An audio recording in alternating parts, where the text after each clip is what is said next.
আমার একবার সেদিন দেখলাম যে মহিপুরে যাইয়া চোখটা কালো হয়ে গেছে, আর এক বাইরে আমার পিঠে একটা গুলি লাগছে, আবারও সেই গুলি সেই ডাকাইতে আবারও সুন্দরবনে নেবে। আমরা এই সরকারের আমলে যেটা দাবি করি যে এই সুন্দরবনে কোনো জলদস্যু থাকবে না, আর যদি জলদস্যুই থাকে তাহলে আমরা কিন্তু আর জাল পাইব না।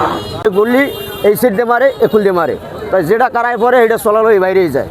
ভয় ভয়ে সব ব্রিজের ভিতরে ঢুকে গেছি, মাঝি আর আমি জ্বলাইছিলাম, তখন ওই মাঝির ওই জায়গায় সব গুলি মারে যেন ভোট ধরতে পারে। এই আমাদের জেলে যদি একটা মারা যায় তো আমরা কি জবাব দেবো? সেই জন্য আমরাও পাঠাইতে পারতেছি না এবং জেলেরাও যাইতেছে না।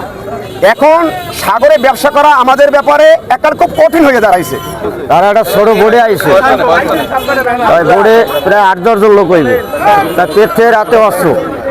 এই দেখে আমরা জাল টানতে আসি ফজর টাইম আর কি, 4টের দিকে জাল টানতে আসি। ওই টাইমে আর কি আমরা দেখতে ওই অস্ত্র দেখতেই ভয় পাইছি, ভয় পাই জাল কাটিয়ে দিয়ে আমরা দহিনে বোট ঘুরাই দিছি। তাই ঘুরানোর সাথে সাথে আমাকে বোর্ডের কাছাকাছি আই গেছে। তা আইসে পরে আমরা আগিল দিয়ে আর কি মানুষ সব গুছাইয়া ব্রিজে ঢুকতে পারি নাই। এর আগেই গুলি ছাড়িয়ে দিয়েছে, পর ওই নিকিলে লাগিয়ে নিকিল উঠে গেছে, ফাটিয়ে গেছে। তখন আমরা ভয় ভয়ে সব ব্রিজের ভিতরে ঢুকতে গেছি, মাঝি আর আমি জ্বলাইছিলাম।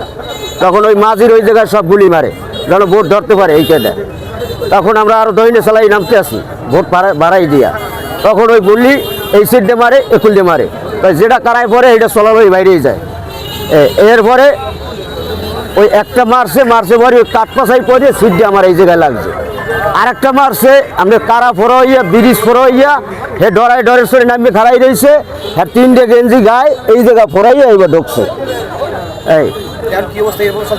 এরপরে আমরা জালের ভিতরে, বেশি জালের ভিতরে যখন ঢুকতে গেছি তখন তাকে বোর্ড হইলে একটু ছোটো, তখন হইলে বোর্ড হারা ঘুরে গেছে, তখন আমরা রেহাই পেয়েছি।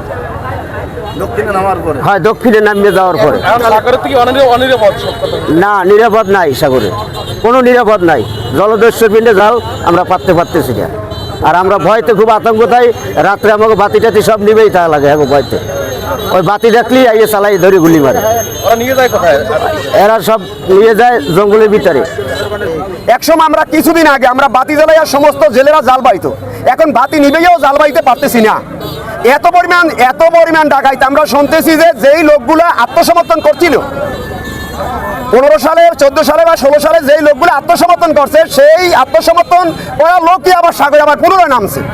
এখন এর আমরা অনিশ্চয়তার মধ্যে আছি। আমাদের জেলে ব্যবসাটা ধ্বংসের পথে একেবারে। এখন আবার একসময় ধ্বংসের পথে গেছিল, আবার সরকারের আমরা পদক্ষেপের কারণে আমরা আবার জাল বাইতে পারছিলাম। এখন আবার এমন কাজ শুরু হয়েছে, অনিশ্চয়তা, আমাদের জাল পাওয়ার সুযোগ আর নাই। আমার জেলেরা যদি এখন জেলেরা একেবারে এই রোজায় অনাহারে, অনেক জেলেরা অনাহারে, এই গাঙ্গে কতক জেলেরা গেছে এই ভয়ের কারণে, গুলির কারণে গুলি হয়েছে, সেই শুনিয়া তারা কুলে চলে আইছে, বাজারঘাট হয় না, তারা কেমন করিয়া ইতে বাড়ি ছেলেমেয়ের মুখে 2টা চাল কিনে দেবে অথবা একটা ইফতারি কিনে দেবে, এমন কোনো সুযোগ জেলেদের নাই। আমার সরকারের কাছে দাবি এবং আমাদের এমপি সাহেবের দ্বারা দাবি, যেন র্যাব হোক আর যে কোনো বাহিনী হোক, যেন জলদস্যু যেন সাগরে না থাকে, সুন্দরবনে যেন জলদস্যু না থাকে, এইটা আমাদের দাবি। আপনাদের মাধ্যমে প্রত্যেক দৈনিকই নিয়তই আপনার খবর আসছে যে প্রত্যেক দৈনিকই ডাকাতি সাগরে চলছে। এতে পূর্বর বয়ার থেকে পশ্চিমের বয়ার ভিতরে আজকে রাত্রেও ডাকাতি হচ্ছে। প্রায় 3টা ট্রলারে দেওয়া আর 2টা ট্রলারে দেওয়া নৌবাহিনী ছিল, নৌবাহিনীর এরা লড়াইছে। শোনার আজকের একটু আগে, আধা ঘন্টা আগে শুনলাম যে তারাও 2টা বোধহয় ধরছে। সঠিক খবরটা আমি জানি না, তবে আমাদের বোট আজকের রাত্রে এনেছে লোক। প্রত্যেক দৈনিকই ডাকাতি চলছে। তবে সবাই আমরা ডাকাতি যারাই সাগর থেকে ফিরে আসে আর সাগরে জেলেরা যাবে না। বিগত দিনে যে ডাকাতিতে পাথরঘাটা বহুত প্রাণ ঝরে গেছে, বর্তমানে তারা ডাইরেক্ট গুলি করছে। সেটা তো আমাদের জেলেদের মুখে শুনছে যে ডাইরেক্ট গুলি করছে। এই আতঙ্কেতে কোনো জেলেরাই সাগরে যাবে না। মালিকেরা লক্ষ লক্ষ টাকা দেনা হইয়া হাতের ইতে চোহের জলে পাথরঘাটার প্রত্যেকটা ফ্যামিলি ভাসতেছে, অনাহারে ভাসতেছে। তা আমাদের দাবি যে যাতে সাগর মুক্ত হয়। বর্তমান প্রধানমন্ত্রী স্বরাষ্ট্রমন্ত্রীর দৃষ্টি আমরা আকর্ষণ করছি, যাতে বিগত দিনে সাগর মুক্ত ছিল, জলদস্যু সাগর মুক্ত ছিল, সুন্দরবনে কোনো ডাকাত ছিল না। এই জন্যে আমরা আবারও আপনাদের মাধ্যমে ইলেকট্রিক মিডিয়া, প্রিন্ট মিডিয়ার কাছে আমরা দাবি জানাবো, আমরা প্রত্যেকটা দপ্তরে যেন চলে যায়, যে আবারও যেন প্রশাসন দিয়ে ডাকাত যেন নির্মূল করা হয়।